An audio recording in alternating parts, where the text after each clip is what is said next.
Hello and welcome to my YouTube channel.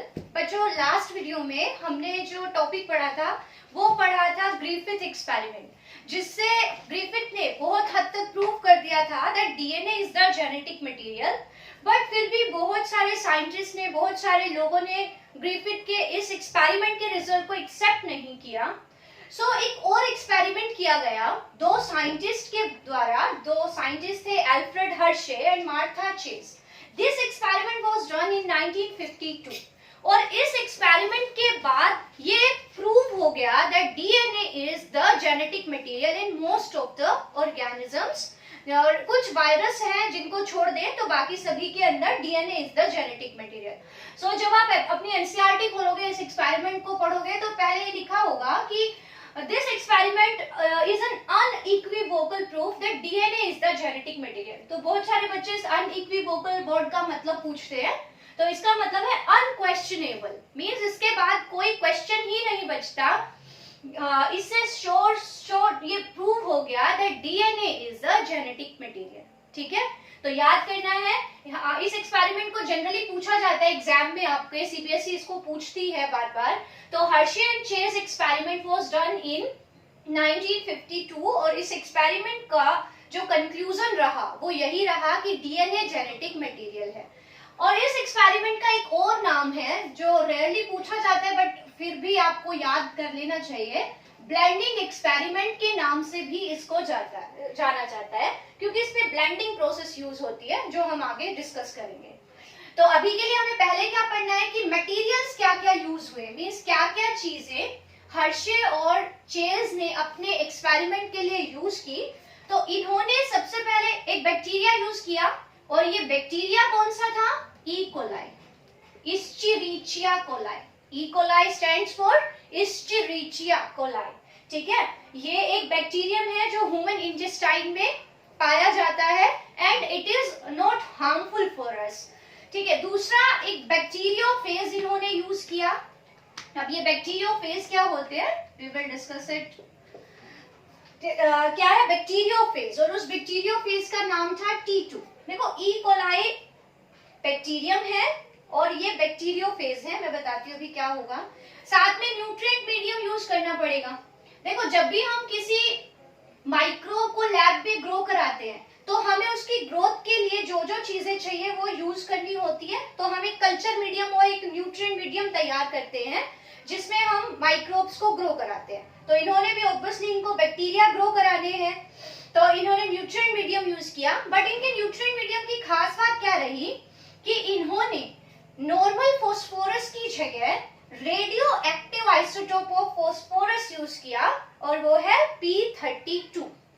Similarly इन्होंने sulphur, normal sulphur की जगह radio active sulphur use किया and that is sulphur 35। तो ये important है, रिमेंबर करना है आपको ये कि फास्फोरस का P32 आइसोटोप और सल्फर का S35 आइसोटोप यूज करना है। इनकी खास बात क्या है कि ये रेडियो एक्टिव है। ठीक है, अब इनके बारे में पढ़ते हैं। बैक्टीरिया के बारे में you all know very well. Bacteriophage क्या होते हैं और कई बार हम इन्हें फेज भी कह देते हैं। तो बैक्टीरियोफेज एक्चुअली वायरस होते हैं और ये वो वायरस होते हैं जो बैक्टीरिया को इन्फेक्शन करते हैं। आपने बहुत सारे वायरस सुने होंगे जो एनिमल्स को डिजीज करते हैं, प्लांट्स को डिजीज करते हैं। लाइकवाइज ऐसे भी वायरस होते हैं जो बैक्टीरिया को इन्फेक्शन करते हैं। तो ऐसे वायरसेस जो बैक्टीरिया को इन्फेक्ट करते हैं, viruses which infect bacteria are called bacteriophages. याद करना, दिस इज इंपॉर्टेंट। ठीक है, बैक्टीरियोफेज क्या है? बैक्टीरिया, यहाँ पे कंफ्यूज मत होना, ये वायरस है और ये वो वायरस है जो बैक्टीरिया को इन्फेक्शन करते हैं। और ई कोलाई को इन्फेक्ट करने वाले बहुत सारे वायरस हैं, T1, T2 इनको नाम दिए गए हैं। तो यहाँ पे जो एक्सपेरिमेंट में इन्होंने यूज किया था that virus was T2। Okay, अब वायरस की अगर स्ट्रक्चर की बात करें तो वायरस में क्या होता है, बाहर तो एक प्रोटीन की कवरिंग होती है, प्रोटीन से बनी है ये कवरिंग और इस तरह से ये वायरस का स्ट्रक्चर है। ये वायरस है और इसके अंदर ये इसका जेनेटिक मटेरियल, सॉरी अभी मैं नहीं बताती ना, ये इसका डीएनए है और बाहर प्रोटीन की कोट है जिसको हम कैप्सिड या घोस्ट कहते हैं। ठीक है, तो वायरस ऐसा होता है, इसमें डीएनए होगा और कैप्सिड मतलब प्रोटीन से बनी हुई बाहर की कवरिंग होगी। These are tail fibres. ये टेल फाइबर्स किस काम आते हैं? देखो वायरस कैसे इन्फेक्शन करते हैं बैक्टीरिया को। वायरस अपने जेनेटिक मटेरियल को बैक्टीरिया की सेल में ट्रांसफर कर देते हैं। हमें नहीं पता वो जेनेटिक मटेरियल क्या है, हो सकता है वो ये प्रोटीन की कवरिंग हो या हो सकता है ये डीएनए हो, बट जो भी है वायरस बैक्टीरिया को जब इन्फेक्ट करेंगे तो इसका मैकेनिज्म क्या है कि वायरस अपने जेनेटिक मटेरियल को बैक्टीरिया के अंदर ट्रांसफर कर देंगे। भोले भाले बैक्टीरिया सोचेंगे कि ये तो उनका अपना ही जेनेटिक मटेरियल है और वो इसको यूज करके वायरस की बहुत सारी कॉपीज बना लेंगे। मतलब वायरस बैक्टीरिया को एक्सप्लॉइट कर रहे हैं अपनी कॉपीज बनाने में। वो अपना जेनेटिक मटेरियल बैक्टीरियल सेल में ट्रांसफर करेंगे। Bacterial cell treat this genetic material as their own और फिर इस जेनेटिक मटेरियल को यूज करके वायरस की बहुत सारी कॉपीज बन जाती हैं। तो इस तरह से वायरस इन्फेक्ट करते हैं बैक्टीरिया को। अब पता क्या लगाना है? मैंने आपको बोल दिया कि अपना जेनेटिक मटेरियल ट्रांसफर करेंगे। इसका मतलब है इस वायरस के पास दो ही तो चीजें हैं, एक तो प्रोटीन है, प्रोटीन की कवरिंग है, और दूसरा डीएनए है। तो हमें यही तो पता करना है कि इनमें से कौन सा मटेरियल बैक्टीरियल सेल में जाएगा। जो मटेरियल इन दोनों में से बैक्टीरियल सेल में जाएगा इट मींस वही जेनेटिक मटेरियल है ना। इस बेचारे के पास दो ही तो चीजें हैं, उनमें से हमें पता करना है कि कौन सा जेनेटिक मटेरियल है। अब मैंने आपको ये बता दिया कि अपना जेनेटिक मटेरियल वो बैक्टीरियल सेल में डालेंगे। अब बैक्टीरियल सेल में डीएनए गया या इसकी कैप्सिड गई, बस इतना सा पता कर लो, सिंपली पता चल जाएगा कि जेनेटिक मटेरियल कौन है। ठीक है, तो अब हमें इसके लिए मार्कर चाहिए ना, मतलब जिससे हमें पता लग सके कि प्रोटीन गया बैक्टीरिया के अंदर कि डीएनए गया। तो इनको हम मार्क कर देते हैं। मार्क मतलब इनको हम पता कर सके, उसके लिए हम इनको कुछ स्पेशलिटी दे देते हैं और वो स्पेशलिटी दी जाती है इन रेडियो एक्टिव आइसोटोप्स के थ्रू। कैसे? देखो आ गया, इतना समझ में आ गया? आई थिंक आ गया होगा। और फिर भी अगर आपको कोई डाउट रहे ना तो आप मुझे कमेंट सेक्शन में कमेंट कर देना। अब कैसे किया इन्होंने एक्सपेरिमेंट? तो भाई पहले आप ये सोचो कि जो डीएनए होता है, आपको मैंने डीएनए का स्ट्रक्चर पढ़ा है ना, डीएनए में आपको कहीं भी सल्फर नहीं मिला होगा, है ना। डीएनए में आपको फास्फोरस तो जरूर मिला है, phosphate group is present in DNA. तो डीएनए के अंदर फास्फोरस प्रेजेंट है लेकिन सल्फर एब्सेंट है, जबकि प्रोटीन्स के अंदर आपने अपनी 11th क्लास में पढ़ा होगा that proteins are made of amino acids and certain amino acids have sulphur group, जैसे सिस्टीन एंड मिथियोनिन ऐसे अमाइनो एसिड्स हैं जिनके अंदर सल्फर ग्रुप प्रेजेंट होता है। और फास्फोरस प्रोटीन के अंदर फास्फोरस नहीं होता, सल्फर होता है। तो इसी चीज का फायदा उठाना है क्या कि डीएनए चाहे वो किसी का भी डीएनए हो, phosphorus group present, phosphate group present होता है, इसका मतलब फास्फोरस प्रेजेंट होता है और डीएनए में सल्फर एब्सेंट होता है। जबकि प्रोटीन्स में कुछ अमाइनो एसिड्स ऐसे हैं जिनमें सल्फर होता है, फास्फोरस तो किसी में भी नहीं होता। तो इसी का यूज करना है। ठीक है, अब इन्होंने क्या किया, हर्शे एंड चेज ने दो वायरस के ना दो ग्रुप बना लिए, इस T2 के दो ग्रुप बना लिए।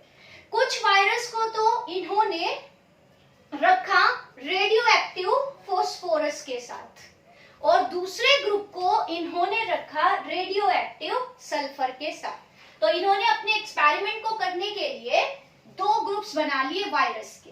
ठीक है, दो ग्रुप्स क्या है, जैसे फर्स्ट ग्रुप के अंदर जो वायरस हैं उन वायरस को किसके साथ रखा, रेडियो एक्टिव फास्फोरस के साथ, और दूसरे ग्रुप में वायरस को रखा रेडियो एक्टिव सल्फर के साथ। मतलब बाकी चीजें तो सारी कॉमन थी लेकिन यहाँ पे फास्फोरस की जगह रेडियो एक्टिव फास्फोरस यूज हुआ और यहाँ पे बाकी चीजें सारी सेम थी बट रेडियो एक्टिव सल्फर की जगह नॉर्मल सल्फर की जगह रेडियो एक्टिव सल्फर यूज हुआ।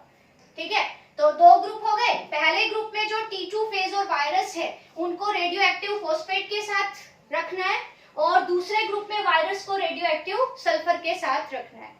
अब होगा क्या, वायरस अपनी कॉपी बनाएंगे तो वो जो उसको कॉपी को बनाने के लिए उनको मतलब नया डीएनए भी बनाना पड़ेगा, नए प्रोटीन भी बनाने पड़ेंगे।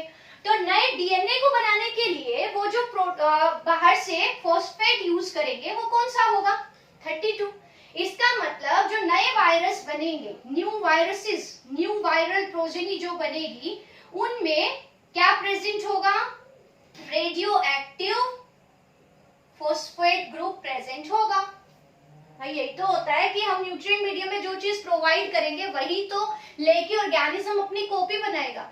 इस वायरस को हमने ऐसे मीडियम में रखा है जिसमें हमने नॉर्मल फॉस्फेट की जगह रेडियो एक्टिव फॉस्फोरस दिया है। तो जब वायरस न्यू प्रोजेनी बनाएंगे तो वो जो फॉस्फोरस यूज करेंगे वो कौन सा यूज करेंगे, फॉस्फोरस 32। और ये फॉस्फेट डीएनए जो वायरस, नए वायरस का डीएनए होगा उसमें प्रेजेंट होगा। तो इसका मतलब ये वायरस जो हमने P32 की प्रेजेंस में रखे, इनका डीएनए रेडियो लेबल्ड होगा, रेडियो एक्टिव होगा, क्योंकि डीएनए के अंदर ही तो फॉस्फोरस यूज होगा। तो जो फॉस्फोरस लिया इन्होंने वो रेडियो एक्टिव लिया, तो अब इनका डीएनए कैसा बन गया, रेडियो एक्टिव बन गया, है ना। लेकिन इनकी प्रोटीन कोड नॉर्मल रहेगी। अगर दूसरे वाले ग्रुप में बात करें हम, तो इन्होंने हमने इनको रखा रेडियो एक्टिव सल्फर की प्रेजेंस में। तो ये जो बाहर से सल्फर यूज कर रहे हैं वो रेडियो एक्टिव यूज कर रहे हैं, और सल्फर प्रेजेंट होती है प्रोटीन कोड में। इसका मतलब इन वायरस की प्रोटीन कोड रेडियो लेबल्ड हो जाएगी। तो यहाँ पे रेडियो लेबल्ड प्रोटीन कोड, इनका डीएनए तो नॉर्मल होगा लेकिन इनकी प्रोटीन कोड कैसी होगी, रेडियो एक्टिव। अगर मैं रेडियो एक्टिव वाले जो पार्ट है उसको मैं रेड मार्कर से बना दूं तो आप समझ जाओगे आई थिंक। जैसे ये वाले वायरस हैं, इनके अंदर प्रोटीन कोड तो नॉर्मल होगी, ऐसे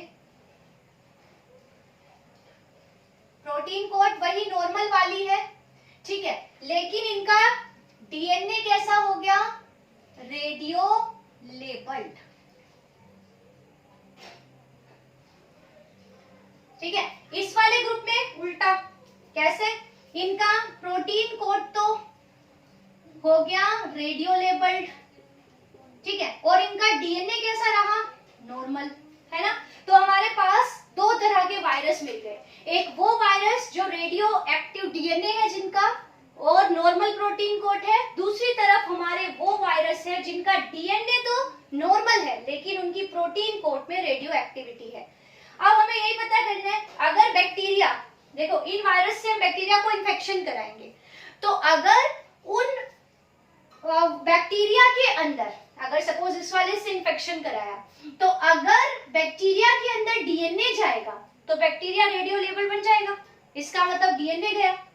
अगर प्रोटीन जाएगा तो इस वाले ग्रुप में जाएगा, कैसे, अगर इन वाले वायरस को हम बैक्टीरिया को इससे इन्फेक्ट करा देंगे और अगर प्रोटीन जाएगा तो इस वाले ग्रुप में रेडियो एक्टिव बैक्टीरिया मिलेंगे। नहीं आया समझ, तो समझाती हूँ। देखो क्या करना है अब हर्शी एंड चेज ने अपना एक्सपेरिमेंट शुरू कर दिया, पहला काम उनका खत्म हो गया। पहला काम था रेडियो लेबलिंग। उन्होंने दो तरह के वायरस बना लिए, एक वो जिनका रेडियो एक्टिव डीएनए है और दूसरे वो जिनकी रेडियो एक्टिव प्रोटीन कोड है। अब अपने असली काम पे आ जाओ। पहला जो स्टेप होगा वो होगा इन्फेक्शन। नॉर्मल सी बात है, ई कोलाई लेने हैं नॉर्मल से, एक ग्रुप को, अब उनके भी दो ग्रुप बना लेते हैं, एक ग्रुप को इन वाले से इन्फेक्शन कराना है, दूसरे ग्रुप को इन वाले से इन्फेक्शन कराना है, ठीक है। तो पहला स्टेप इन्फेक्शन होगा, दूसरा स्टेप होगा ब्लेंडिंग और तीसरा स्टेप होगा सेंट्रीफ्यूगेशन। याद कर लेना, 3 स्टेप्स के अंदर इस एक्सपेरिमेंट को पढ़ना है रेडियो लेबल बनाने के बाद। फर्स्ट स्टेप इन्फेक्शन, दूसरा स्टेप ब्लेंडिंग और तीसरा स्टेप है सेंट्रीफ्यूगेशन। अब कैसे करना है, पहले इन्फेक्शन, ठीक है। तो इसके लिए क्या कर लो भाई, अपने जो भी तुम्हारी नोटबुक है उसके बीच में लाइन लगा दो, ठीक है। इस तरफ हमने क्या यूज करने हैं, वायरस,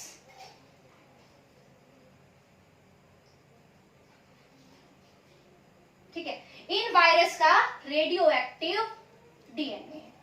दूसरी तरफ हमने वायरस यूज करने हैं वो जिनकी प्रोटीन कोड तो रेडियो लेबल्ड है और बेचारों का डीएनए नॉर्मल वाला है।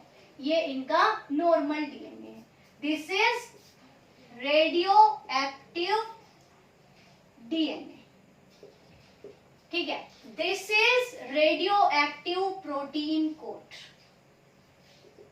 सोना मत, एक्सपेरिमेंट कर लो, सोना नहीं है। देखो क्या हुआ फर्स्ट, अब देखो फर्स्ट में इन्फेक्शन करा दो, ई कोलाई है, ये ई कोलाई है, यहां भी ई कोलाई है, ठीक है, ई कोलाई बैक्टीरियम है, ले लिया, इन्फेक्शन करा दो, ठीक है। दूसरे स्टेप में ब्लेंडिंग कर दो, ब्लेंडिंग मतलब शेक कर दो। अब मैंने आपको क्या बताया, सिर्फ जब ये इन्फेक्शन होगा तो वायरस का जेनेटिक मटेरियल अंदर जाएगा, तो अगर जेनेटिक मटेरियल डीएनए हो गया तो डीएनए अंदर चला जाएगा, प्रोटीन कोड बाहर पड़ी रह जाएगी, या फिर प्रोटीन कोड अंदर चली जाएगी, डीएनए बाहर पड़ा रह जाएगा, हमें नहीं पता कौन सा जाएगा, ठीक है। तो दो पॉसिबिलिटीज है, या तो डीएनए अंदर जाएगा या प्रोटीन कोड अंदर जाएगी, और दोनों में से जो भी जाएगा वही वही क्या होगा, जेनेटिक मटेरियल। तो दोनों में से एक पार्ट बाहर रह जाएगा, उस पार्ट को बैक्टीरियल सेल से अलग करने के लिए हमारा दूसरा स्टेप यूज होगा ब्लेंडिंग। ब्लेंडिंग में क्या करते हैं, बैक्टीरियल सेल्स को शेक करते हैं, शेक करने से क्या होगा, बैक्टीरिया के अंदर जो पार्टिकल गया वो तो चला गया, जो बाहर बच गया वायरस का वो हम बैक्टीरिया से अलग कर देंगे। अभी तो क्या हो गया, ये बैक्टीरिया के साथ अटैच हो गए वायरस, अब इनका जेनेटिक मटेरियल तो चला जाएगा अंदर और कुछ पार्ट इनका रह जाएगा बाहर, लेकिन बैक्टीरिया से अटैच रहेगा। तो उस पार्टिकल को बैक्टीरिया से अलग करने के लिए हम क्या यूज करेंगे, ब्लेंडिंग, ठीक है। ब्लेंडिंग से क्या होगा, बचे कुछ वायरल पार्टिकल बैक्टीरियल सेल से दूर हट जाएंगे। तीसरा जो स्टेप है वो है सेंट्रीफ्यूगेशन। सेंट्रीफ्यूगेशन में हम बैक्टीरियल सेल को, मतलब जो भी हमारा सॉल्यूशन है उसको हम रोटेट करेंगे बहुत ही हाई स्पीड पे, तो और रोटेशन के बाद उसको अनडिस्टर्ब छोड़ेंगे, तो जो हैवी बैक्टीरिया है वो तो नीचे सेटल हो जाएंगे, और वायरस के जो पार्टिकल बैक्टीरिया के अंदर नहीं गए वो बाहर पड़े रह जाएंगे, मतलब ऊपर पड़े रह जाएंगे। तो हम देख लेंगे कि बैक्टीरिया के अंदर क्या गया, ठीक है। तो अब इसको हम डायग्राम से रिप्रेजेंट करते हैं। देखो फर्स्ट स्टेप में क्या करना है, इन्फेक्शन, तो ये हमने बना दी ई कोलाई सेल, ठीक है। इसमें भी हमने क्या किया, ई कोलाई सेल बना दी। अब दूसरे स्टेप में ब्लेंडिंग, वायरस का कुछ पार्ट बैक्टीरिया के अंदर चला गया, तो जो पार्ट अंदर नहीं गया उसको बैक्टीरिया से हटाने के लिए हम ब्लेंडिंग करते हैं, ठीक है। पाया क्या गया था, अब हम सोच रहे कि हमारा रिजल्ट आ गया कि डीएनए जेनेटिक मटेरियल है, तो कैसे आया, तो ब्लेंडिंग करते हैं। सपोज ये वाला पार्ट अंदर नहीं गया, ये बाहर पड़ा है, ठीक है, इसको अलग कर दिया, पहले तो ये अटैच था, इसको अब अलग कर दिया, ये वायरस के जो पार्टिकल अंदर नहीं गए ना वो बाहर प्रेजेंट है, तो ये स्टेप है ब्लेंडिंग। इसमें भी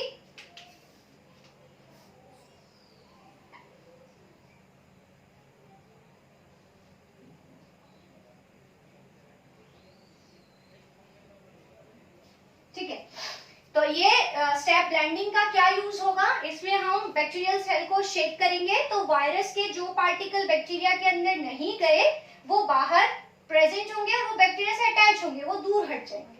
तीसरे स्टेप में सेंट्रीफ्यूगेशन करेंगे। सेंट्रीफ्यूगेशन जब किया तो बहुत ही इंटरेस्टिंग चीज सामने आई।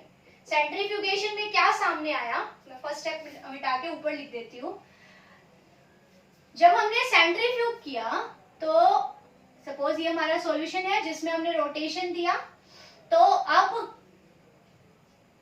क्या हुआ कि एक पार्ट तो हमारा नीचे सेटल हो जाएगा और कुछ पार्ट हमारा ऊपर बच जाएगा। जो नीचे सेटल होगा उस पार्ट को हम पैलेट कहेंगे और जो ऊपर मिलेगा उसको हम सुपरनेटेंट कहेंगे, ठीक है। सिमिलरली यहां भी क्या होगा,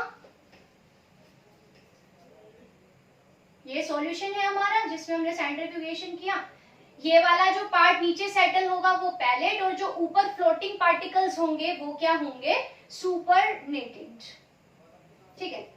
जब इसको देखा गया, मतलब रेडियो एक्टिविटी देखी गई, अब देखो बैक्टीरिया के पार्टिकल्स तो हैवी होते हैं तो वो तो नीचे सेटल हो जाएंगे, ठीक है, और ऊपर बच जाएगा वायरस का वो पार्ट जो बैक्टीरिया के अंदर गया ही नहीं, मतलब वायरस के बचे कुछ पार्टिकल ऊपर फ्लोट करेंगे क्योंकि वो तो बेचारे हल्के होते हैं। तो नीचे जो सेटल होगा वो बैक्टीरियल सेल सेटल होगी, क्योंकि बैक्टीरिया की डेंसिटी ज्यादा है, बैक्टीरिया वायरस से हैवी है।